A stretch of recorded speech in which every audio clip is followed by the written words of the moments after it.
자, 현재 태성이 일본 글로벌 소재 기업과 NDA를 체결한 모습이 나와주고 있으면서 차세대 고기능성 소재에 대한 확대를 노리고 있습니다. 자, 이 내용을 봤을 때 이번 협약은 태성의 복합동박 기술을 기반으로 고기능성 소재 분야까지 사업적인 영역을 확대시키고 있는 모습이 나와주고 있습니다. 자, 그러면은 기존에 있었던 복합동박 기술에 대해서 태성은 뭘 노리고 있냐? 시장에 대한 선점을 노리고 있으면서 기술력을 더해가지고 경쟁력까지 갖추겠다라는 흐름이 나와주고 있는 거예요. 자, 그러면서 기존의 배터리 소재 중심 사업 구조에서 벗어남으로써 고정밀 방막 공정이 필요한 차세대 소재 시장으로 기술적인 범위를 넓히겠다는 계획이 나타나고 있는데, 특히 양사가 이미 기술 검증과 제품 평가 일부를 완료한 상태인 만큼 단순히 기술 협력을 넘어서 사업화 단계에 진입한 것으로 평가가 되고 있습니다. 자, 그리고 태성은 향후 고기능성 소재의 양산 적용도 단계적으로 추진할 방침이 나타나고 있는데, 자, 기본적으로 최근에 태성이 새로운 뭘 하고 있었어요. 반도체 공장을 만들어주고 있었다는 거예요. 그러한 반도체 공장에 이러한 사업적인 구조가 투입이 될 수밖에 없다라고 말씀드리는데,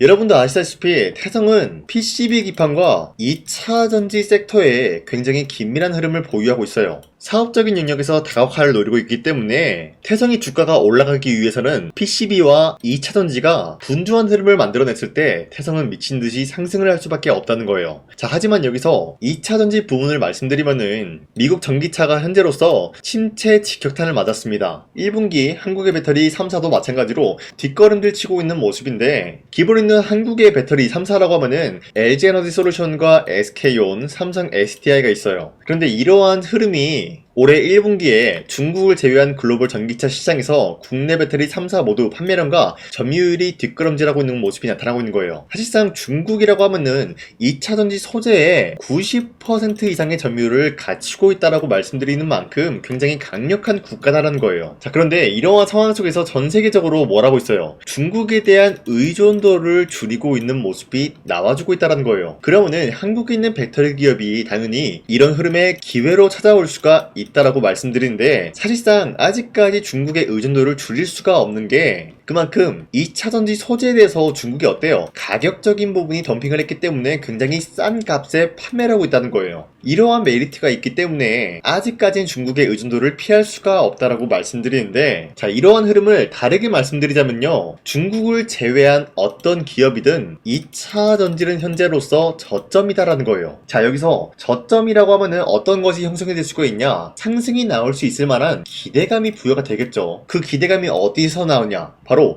연구와 개발에서 나온다는 거예요. 이 시점에서 기대감이 부여가 된다라고 하면은 주가는 자연스럽게 상승세를 만들어 나갈 수가 있다, 이거죠. 자, 그렇기 때문에 태성은 2차 전지 부문에서 아직까지 저점이다라는 거예요. 그 이유가 뭐냐? 기본적으로 연구와 개발하기 위해서는 태성의 복합동박 장비가 필수적인 요소이기 때문이에요. 그러면은 LG에너지솔루션과 SK온, 삼성 이러한 기업은 이제부터 중국을 이기기 위해서 뭐 할까요? 2차 전지에 대한 연구와 개발을 해주겠죠. 계속해서. 예전에 전고체 배터리, 리튬 배터리 한참 인기가 있을 때 2차 전지가 전반적으로 상승하는 모습이 나왔었는데, 자, 이제는 뭐가 있을까요? 바로 LFP가 있습니다, 여러분들. LFP가 뭘까요? 바로 인산철 배터리다라는 거예요. 그뿐만이 아니라 전 세계적으로 지금 로봇에 대한 열풍이 나와주고 있는 상황, 이 로봇에 투입이 되는 게 바로 원통형 배터리이기 때문에 이 원통형 배터리를 만들어주기 위해서는 태성의 기술적인 부분이 필요하다라는 거예요. 자, 태성은 이렇다시피 굉장히 수요가 넘칠 수밖에 없는 기업이지만 아직까지는 좀 잠잠한 모습이기 때문에 어디까지나 저점을 다지고 있다. 어느 부분에서? 2차 전지에서. 자, 이렇게 말씀드리겠습니다. 자, 그리고 현재 미국과 이란이 협상 거론 하루 만에 호르무즈 교전이 나타나고 있어요. 트럼프는 여기 대해서 휴전을 유지시키겠다라고 하는데, 자, 트럼프는 항상 말씀드렸죠. 이란과 빨리 종전을 하고 싶어하는 그 이유가 결국에는 트럼프가 이란을 공격하면은 이란을 뭐 한다 했어요? 미국에 있는 AI 데이터 센터를 파괴시키겠다라고 했죠. 자, 그러면은 트럼프는 지금 AI 데이터 센터를 계속해서 늘려나가고 있는 추세인데, AI 데이터 센터가 공격을 당한다라고 하면은 미국의 큰 파격적인 손해를 볼 수밖에 없다라는 거예요. 자, 그렇기 때문에 트럼프는 계속해서 휴전을 요구하고 있는 상황이다라는 거예요. 자, 그런데 이 시점에서 만약에 이란이 미국의 AI 데이터 센터를 공격을 한다라고 할 경우에는 어떻게 될까요? 트럼프는 이거를 복구하려고 심혈을 기울일 거예요. 그러면은 그 와중에 뭐가 발생이 되냐? AI 데이터 센터에 투입이 되는 GPU, 엔비디아 거죠. GPU도 투입이 될 것이고 당연히 이 GPU에 투입이 되는 PCB 기판 이것도 마찬가지로 투입이 될 수밖에 없다는 거예요. 그 말이 뭐냐? 수요가 증가가 된다는 거죠. 태성의 PCB 기판, 그쵸? 자, 그리고 트럼프는 어디까지나 빨리 종전을 하고 싶다라고 하면서 극단적인 흐름을 만들어내고 있어요. 이란 합의문을 거부하면은 거대한 섬광을 볼 것이다라는 거예요. 자, 이 거대한 섬광이 뭘까요? 바로 핵폭탄을 투입을 시키겠다는 거예요, 여러분들. 자, 그러면 트럼프는 어디까지나 이란과 합의를 한다라기보다는 합의라는 문구를 포장한 협박을 하고 있다는 거죠. 이 모든 흐름이 AI 데이터 센터 때문이다라고 말씀드리면서 이러한 상황 속에서 구리값은 계속해서 올라가고 있죠. AI 전력에 대해서 인프라가 계속해서 수요가 증가가 되고 있기 때문에 구리의 가격은 계속해서 올라가고 있는 상황에서 앞서 말씀드렸다시피 삼성 그리고 SK 그리고 LG 기업이 뭐 한다 했어요. 중국을 이기기 위해서 이제 2차 전지 부문에서 연구와 개발을 해줄 것이다 라고 말씀드렸죠.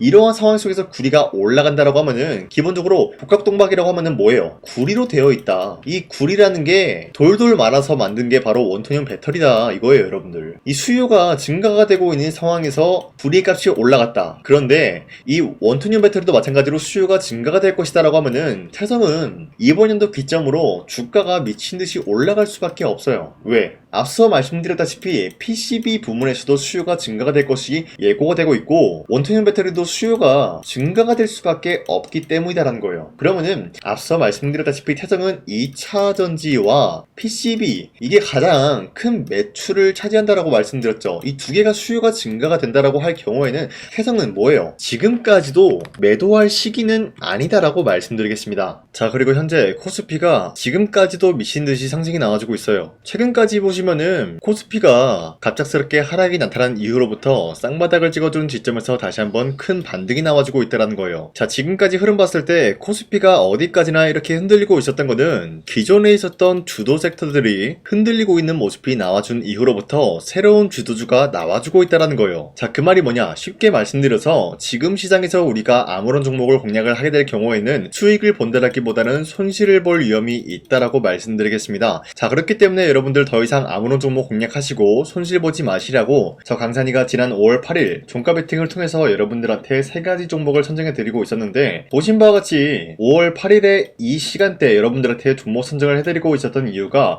어디까지나 종가 베팅이라고 적혀있는 만큼 종가의 이 종목들 공략하시고 다음날 자율적으로 매도하라고 말씀드리고 있는 거예요. 자, 그리고 이러한 종목들은 새로운 주도주가 될 수가 있다라고 말씀드리는 만큼 굉장히 강력한 흐름을 갖추고 있는데 첫 번째, 현대모비스 같은 경우는 전기차 P 시스템 여기에 대한 독자 개발 시스템이 나와주고 있었기 때문에 시장에 대해서 뭐랄까요? 선점을 하기가 수월한 흐름이 나와줌으로써 기대감에 의한 매수세가 유입될 수밖에 없었다라고 말씀드려요. 자, 그리고 두 번째, 대한광통신 같은 경우도 AI 데이터 센터에 대한 수요가 증가가 되고 있는 가운데 광통신을 전환을 하겠다는 소식이 나왔는데 이러한 사업 자체가 기본적으로 우리의 기대감을 불러올 수밖에 없었다라고 말씀드리겠습니다. 자, 그리고 마지막으로 SB비테크 같은 경우는 하모니 감속기를 공급을 해줌으로써 매출에 대한 기대감이 올라갈 수밖에 없는데 자, 기본적으로 하모니 감속기라는 게 로봇에 들어가는 관절, 액추에이터의 필수적인 부품이다라고 말씀드리면서 아직까지도 로봇 섹터는 분주한 흐름을 갖추고 있다라고 말씀드리겠습니다. 자, 그런데 이렇게 설명드리면 여러분들이 헷갈릴 수가 있기 때문에 첫 번째 종목 현대모비스 같은 경우는 저점 대비해서 상승에 대한 추세가 유지가 되고 있는 종목이다라고 말씀드리면서 최근 들어서 전고점을 뚫고 올라갔습니다. 자, 그리고 5월 11일 보시면은 윗꼬리가 달리면서 빠진 모습이지만 16%까지 장대봉 나왔고요. 윗꼬리가 달리면서 빠지더라도 7% 상승 중에 있습니다. 자, 그로 인해서 지난 5월 8일 금요일에 이 종목 공략하신 주주님들은 아무리 못해도 7%에서 16%에 대한 상승을 노려볼 수가 있었다라고 말씀드려요. 자, 그리고 두 번째, 대한광통신 같은 경우도 마찬가지로 저점 대비해서 지금까지 상승에 대한 추세가 유지가 되고 있다라고 말씀드리면서 5월 11일 보시면은 최대 27%까지 장대봉 나왔고요. 윗거리가 달리면서 빠지더라도 24% 상승 중에 있습니다. 자, 그렇기 때문에 이 종목도 마찬가지로 지난 5월 8일에 공략하신 주주님들은 24%에서 27%에 대한 상승을 노려볼 수가 있었다라고 말씀드려요. 자, 그리고 마지막으로 SB비테크 이데이테크 같은 경우도 저점 대비해서 상승에 대한 추세가 나와주고 있으면서 5월 10일 보시면은 상한가까지 찍어준 모습이 나와주고 있기 때문에 우리가 30%까지 충분히 노려볼 기회가 주어졌다는 거예요. 자, 그런데 어디까지나 하루에 3가지 종목씩 여러분들한테 종목 선정을 도와드리고 있는 만큼 여러분도 충분히 이러한 종목을 잡아갈 수가 있다라고 말씀드리는데, 자, 그래서 이 종목 선정을 어떻게 받냐? 화면에 나와 있듯이 제 영상 구독 버튼 한 번씩만 눌러주시길 바라겠고요. 여러분들이 제 영상 구독 버튼 눌렀다라는 인증으로 상단에 나와 있는 제 연락처로 구독이라고 문자 한 번씩만 보내주시고 우리 함께 이러한 종목 선정 받아갔으면 좋겠습니다. 자, 다시 세선 넘어와서 말씀드리겠습니다. 현재 이런 흐름이 나타나고 있었기 때문에 추세가 아직까지는 유지가 되고 있는 모습이 나와주고 있습니다. 자, 그런데 태성이 최근 들어서 이 라인대까지 하락이 나왔다가 다시 한번 반등에 대한 포지션이 나왔다는 거죠. 그리고 94,000원 라인대 찍어주고 갑작스럽게 하락이 나왔어요. 자, 어디까지나 이렇게 상승과 하락이 반복이 되지만 결국엔 추세는 어떻다?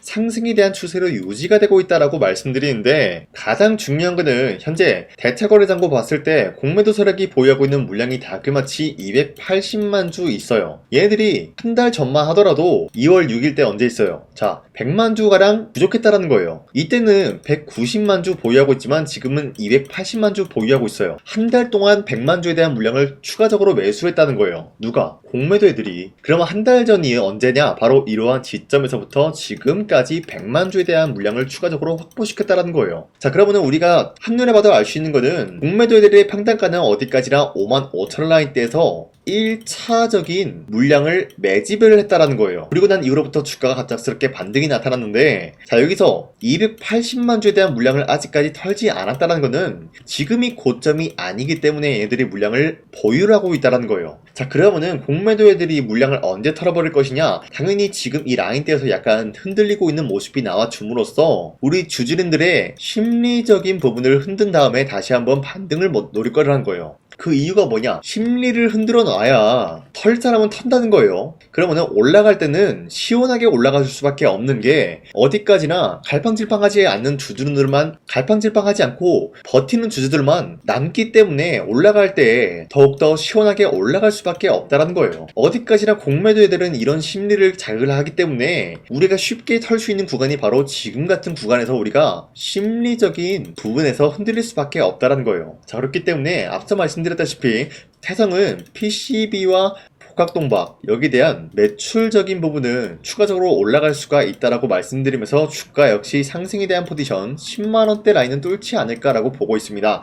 자, 그렇기 때문에 다시 한번 말씀드리지만 지금 같은 구간은 매도할 시기는 아니다라고 다시 한번 강조드리겠습니다. 우선 제 영상에 구독과 좋아요 이거 한 번씩만 눌러주시길 바라겠고요. 지금까지 제 영상을 끝까지 시청해주신 우리 주주님들한테 제가 한 가지 선물을 드리고 싶어서 말씀드리겠습니다. 자, 우선은 그 선물을 드리기 전에 제가 여러분들한테 그동안 어떤 종목들을 공략을 해드렸는지 잠깐 말씀드릴까 하는데요. 제가 여러분들한테 2024년도 11월 4일 이때 하나오션 27,000원 라인 때 추천해드린 거 아시는 분들은 아시는데요. 자, 이러한 내용을 여러분들한테 문자받아 사이트를 통해서 대량으로 문자를 발송했었던 내역이 그대로 남아있어요. 자, 보신 바와 같이 2024년도 11월 4일 오전 8시 28분에 장 시작하기 전에 여러분들한테 하나오션은 강산이 상반기 히든 종목으로서 무조건 공략을 해야 되는 종목이다 라고 말씀드렸어요. 자, 이때 매수가 27,000원 라인대를 잡아드리고 있었던 이유가 이때 당시 미국의 군함 대규모 발주 소식과 트럼프가 동맹국을 이용할 것을 예고하고 있으면서 한국 조선기업은 큰 수혜를 입으면서 주도 섹터로 전환이 될 수가 있는 흐름이다 라고 말씀드렸는데, 자, 이때 보신 바와 같이 발신번호 상단에 나와 있는 제 연락처랑 일치한 모습을 확인할 수가 있습니다. 자, 이 번호를 지금까지 쓰고 있는데 이때 당시 문자가 423건 발생하면서 우리 구독자 423분, 이분들은 하나오션 매수가 27,000원 라인을 공략을 해야 된다라는 문자를 받아오셨을 거예요. 자, 이뿐만이 아니라 두 번째 이슈페타시스 같은 경우도 마찬가지로 2024년도 12월 12일 21,000원대 라인을 공략을 해야 된다라고 말씀드렸는데, 자, 보시면은 이때 종목 선정을 해드리고 있었던 이유가, 자, 이때는 좀 재밌었어요. 유상증자를 통해서 이슈페타시스가 제2호 회사를 인수하려고 하는 목적이 나왔는데, 자, 어디까지나 제2호 회사를 인수하는 게 이슈페타시스에게는 큰 악재가 될 수밖에 없었어요. 그 이유가 뭐냐? 바로 주주들 돈으로 PCB 기판에서 2차 전지 산업을 진행을 하겠다라는 의지가 나왔었기 때문에 주주들의 반발이 심할 수밖에 없는 상황이었죠. 자, 그런데 금가번으로 인해서 유상증자가 불발이 되고 있었어요. 자, 이러한 상황이 지속이 된다라고 할 경우에는 결국에 이수페타시스는 어떻게 되냐, 제2호 회사에 대한 인수 포기가 나올 수밖에 없었다라는 거예요. 그 말이 뭐죠? 주가 회복이 될 수밖에 없는 전망이 보여지고 있었기 때문에 여러분들한테 저점 구간인 2만원 라인대를 공략을 해야 된다라고 말씀드렸습니다. 자, 이때 보시면은 문자 723건 발생한 모습이 나왔었고요. 우리 구독자 723분, 이분들은 이수페타시스 저점을 잡을 수 있는 기회가 주어졌다는 거예요. 자, 그리고 마지막으로 부산노빌리티 같은 경우도 마찬가지로 2024년도 12월 27일 18,000원 라인대 여러분들한테 추천을 해드렸었는데, 자, 이때 이 종목을 추천했었던 이유가 전 세계적으로 원전에 대한 수요가 증가가 되고 있고 북미와 유럽 여기에 대한 진출 기대감이 있었기 때문에 매수세가 유입이 될 수밖에 없는 전망이 나와주고 있었고 주도 섹터까지 노려볼 수 있는 흐름을 갖췄다라는 거예요. 자, 그로 인해서 여러분들한테 두산노빌리티 18,000원 라인대 잡아드리면서 우리 구독자 921분, 이분들만큼은 이 종목을 공략을 할 수가 있게 도움을 드리고 있었다라는 거예요. 자, 마찬가지로 12월 27일 장 시작하고 난 이후로부터 여러분들한테 선정을 도와드리고 있었고 상단에 나와 있는 제 연락처 그대로 일치한 모습을 확인할 수가 있었습니다. 자, 이런 식으로 여러분들한테 2024년도에는 3가지 종목들을 공략을 도와드리고 있었습니다. 하나오션 먼저 보여드리자면요, 24년도 11월 달이면은 대략적으로 이 지점이 되겠습니다. 이때 여러분들한테 27,000원 라인대 잡아드린 모습으로서 저점을 다지고 있을 때 여러분들한테 공략을 해드린 모습 확인할 수가 있었습니다. 자, 그런데 이 지점까지 지금 봤을 때 거의 10배 가까운 상승이 나왔는데 지금까지 이 종목을 들고 있는 주주님들은 저 강산이가 다시 한번 축하드린다라고 말씀드리면서 이러한 상승 모멘텀은 이수페타시스 역시 마찬가지로 24년도 12월 12일 이때가 바로 이 구간이었는데 이 종목도 마찬가지로 저점 대비해서 6배 이상의 상승을 만들어 나가고 있는 모습이 나타났습니다. 자, 그뿐만이 아니라 두산노빌리티도 24년도 12월 27일 바로 이러한 부근이었는데 이때부터 지금까지 확인해본 결과 거의 4배에서 5배 상승까지 충분히 노려볼 수 있는 흐름을 만들어 나갔습니다. 자, 어디까지나 이런 상승에 대해서는 상승 모멘텀이 굉장히 중요하다라고 말씀드리면서 여러분들이 24년도에 하나오션과 이수페타시스, 두산노빌리티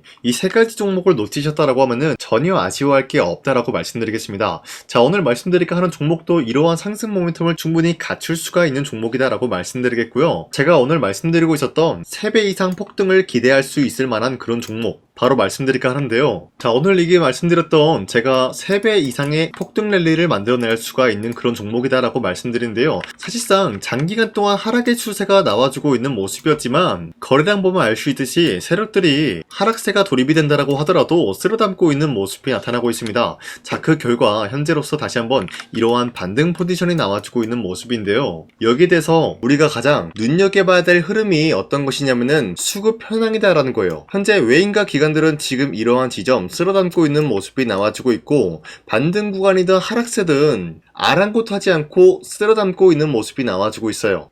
자, 어떻게 보면 이러한 구간이 매집 구간이다라고 말씀드릴 수가 있는데요. 이 종목이 어떤 종목인지 분석을 해본 결과 굉장히 충격적인 결과가 나왔다라는 거예요. 바로 현대차와 테슬라 같은 경우가 로봇 산업에 대해서 경쟁을 하는 구도가 나와주고 있습니다. 보신 바와 같이 현재로서는 현대차의 아틀라스 그리고 테슬라의 옵티머스 같은 경우가 각자의 기술성이 전 세계적으로 인정받고 있는 모습이 나와주고 있는데 테슬라는 어디까지나 로봇 섹터가 두 번째 기획이었죠. 자, 첫 번째는 기본적으로 전기차였고요. 두 번째는 로봇, 그리고 마지막으로 스페이스 항공 관련되어 가지고 단계별로 성장성이 뚜렷한 모습을 연출하고 있어요. 자, 그런데 이러한 상황 속에서 현대차가 로봇 관련되어서 기술력을 뽐내고 있다는 것은 테슬라가 이를 견제하기 위해서 어떤 것을 만들어낼 것이냐, 당연히 로봇에 대한 시장 선점을 위해 나서기 위해서 분주하게 움직일 수밖에 없는 상황이 나타난 거예요. 자, 그러면 기본적으로 어떤 일이 발생이 되냐, 로봇에 대한 수요는 증가가 될 수밖에 없는 상황이다라는 거예요. 자, 그러면은 로봇의 수요가 증가가 된다라는 거는 기본적으로 로봇에 들어가는 부품 같은 경우도 수요가 증가될 수밖에 없는 상황이 나타난 것이죠. 자, 그런데 로봇에는 액추에이터 등등 굉장히 많은 부품이 들어가는데 그러한 부품들 중에서 우리가 한 가지 종목을 선정을 한다라고 할 경우에는 막대한 상승세를 노려볼 수 있는 기회까지 주어진다는 거예요. 자, 그런데 이러한 로봇 산업에 들어가고 있는 메모리 기술이 바로 LPDDR5다라는 건데 이러한 기술력을 쉽게 말씀드려서 정보를 처리할 수 있는 능력을 갖추고 있는 것이 바로 LPDDR5다라는 거예요. 자, 앞서 말씀드렸다시피 로봇에 대한 수요가 증가가 된다라고 하면은 기본적으로 부품 같은 경우도 수요가 증가가 된다라고 말씀드렸는데, 현재로서 DDR5 같은 이런 메모리 카드가 수요가 폭증이 됨으로써 가격 또한 마찬가지로 폭증이 되고 있다는 거예요. 자, 실질적으로 8만원에서 10만원대 하던 메모리 카드 같은 경우도 현재로서는 수요 폭증에 따라서 40만원에서 50만원까지 가격적인 부분이 4배에서 5배나 상승이 되고 있는 모습이 나타나고 있다는 거예요. 자, 그러면은 사실상 메모리 관련된 종목을 지금 매수한다라고 할 경우에는 이미 고점에서 매수한 거나 다름없기 때문에 DDR 관련된 종목을 지금에서 공략하기는 굉장히 버겁다라는 거예요. 자, 하지만 로봇에 들어가는 것은 기본적으로 LPDDR5만 있는 게 아니라 2170 배터리도 대량으로 탑재가 될 수밖에 없다라는 거예요. 자, 그런데 지금 상황에서 우리가 2170 배터리 관련주를 잡기에는 너무나 많은 종목이 있다라는 거예요. 자, 하지만 그럼에도 불구하고 우리가 21700 배터리 관련주를 반드시 공략을 해야 되는 이유가 뭐냐면요, 바로 테슬라의 로봇 관련주는 지금 일론 머스크가 계획을 하고자 하는 방향성의 두 번째 섹터라는 거예요. 자, 그리고 앞서 말씀드렸다시피 일론 머스크의 마지막 계획은 바로 우주 스페이스, 우주항공 관련된 기술력을 보유를 하는 것이 목적이다라는 거죠. 자, 그런데 스페이스X에 투입이 되고 있는 것이 바로 21700 배터리이기 때문에 2170 배터리의 수요는 앞으로도 점차 증가가 될 수밖에 없는 상황이기 때문에 우리가 2026년도 반드시 잡아야 될 종목은 2170 배터리다라고 말씀드리겠습니다. 자, 그런데 기본적으로 2170 배터리 관련주를 아무 종목이나 공략을 하는 것이 아니라 국내 소부장 기업들 중에서 테슬라의 2170 배터리를 만들기 위해서 필수한 기술력을 납품을 해주는 기업이 있다는 거예요. 자, 그런데 이러한 기업의 성장성은 앞으로도 분명히 뚜렷할 수밖에 없는 게 앞서 말씀드렸다시피 전기차에도 들어가고 있고 로봇 섹터에도 들어갈 수밖에 없는 흐름 만들어냈다라는 거예요. 자, 그뿐만이 아니라 스페이스라는 막대한 사업에도 투입이 될 수밖에 없는 흐름이다라고 말씀드린 만큼 우리가 국내 이 기업을 반드시 공략을 하게 될 경우에는 막대한 상승세를 노려볼 수가 있다라고 말씀드리겠습니다. 자, 이러한 구조가 있었기 때문에 여러분들한테 이렇게 말씀을 드리고 있는 것인데, 현재 이러한 구간에서는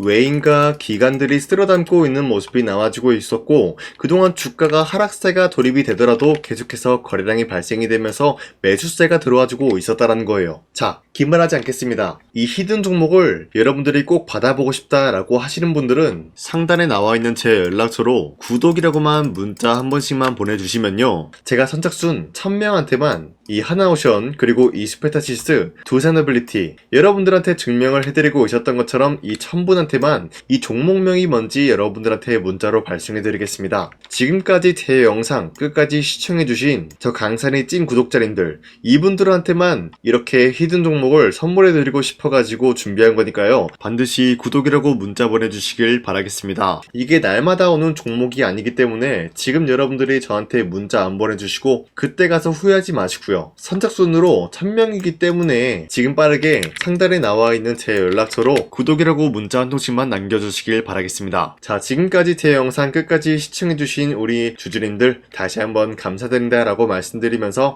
영상 마무리하도록 하겠습니다. 자, 지금까지 강산이었습니다. 다음 시간에 뵐게요.